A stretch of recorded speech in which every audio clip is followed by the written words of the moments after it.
মোহাম্মদপুরের Geneva camp থেকে ৩৫টি cocktail ও বিপুল পরিমাণ সরঞ্জাম জব্দ করা হয়েছে। আর এই মুহূর্তে রায়েরবাজার এলাকায় জব্দ করা ককটেলগুলো নিষ্ক্রিয় করছে আইন শৃঙ্খলা বাহিনী। সেখানে আছেন সহকর্মী আবু সাইদ নিশান। সরাসরি যাচ্ছি তার কাছে।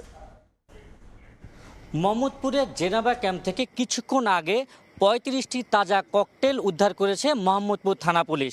আমি এখন আছি রায়েরবাজার বধ্যভূমিতে এবং আমার পেছনেই কিন্তু এই ৩৫টি উদ্ধারকৃত ককটেল নিষ্ক্রিয় করা হচ্ছে এবং কিছুক্ষণ আগে এক দফায় কিন্তু ককটেল নিষ্ক্রিয় করা হয়েছে এবং এখন আরেক দফায় সেই বাকি ককটেলগুলো নিষ্ক্রিয় করা হবে।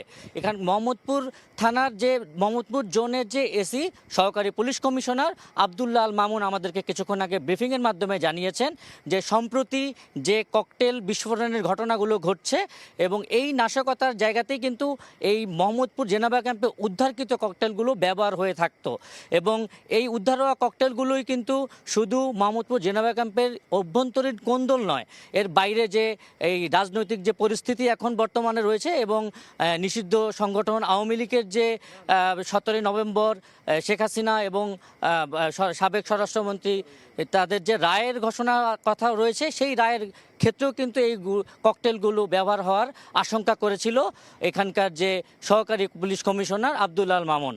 এবং তিনি আমাদেরকে জানিয়েছেন যে মোহাম্মদপুর জেনেভা ক্যাম্প থেকে দুটি বিল্ডিং থেকে, একটি বিল্ডিং থেকে 23টি ককটেল এবং আরেকটি বিল্ডিং থেকে 12টি ককটেল, সর্বমোট 35টি ককটেল তারা কিন্তু উদ্ধার করেছে।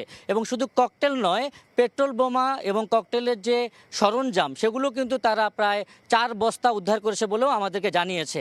তবে এই ঘটনায় এখন পর্যন্ত কাউকে গ্রেফতার করা যায়নি এবং আইনানুগ যে প্রক্রিয়া রয়েছে সেই প্রক্রিয়ায় কিন্তু তারা কাজ চলমান রাখবে বলে আমাদেরকে জানিয়েছে। এবং এই কিছুক্ষণ আগে আপনারা শব্দ শুনতে পেলেন যে এই কিছুক্ষণ আগেই কিন্তু এখন যে ককটেলগুলো ছিল সেগুলো কিন্তু নিষ্ক্রিয় করা হয়েছে এবং এই মুহূর্তে রায়েরবাজার বধ্যভূমি থেকে এই ককটেল নিষ্ক্রিয়র সর্বশেষ সংবাদ জানালাম।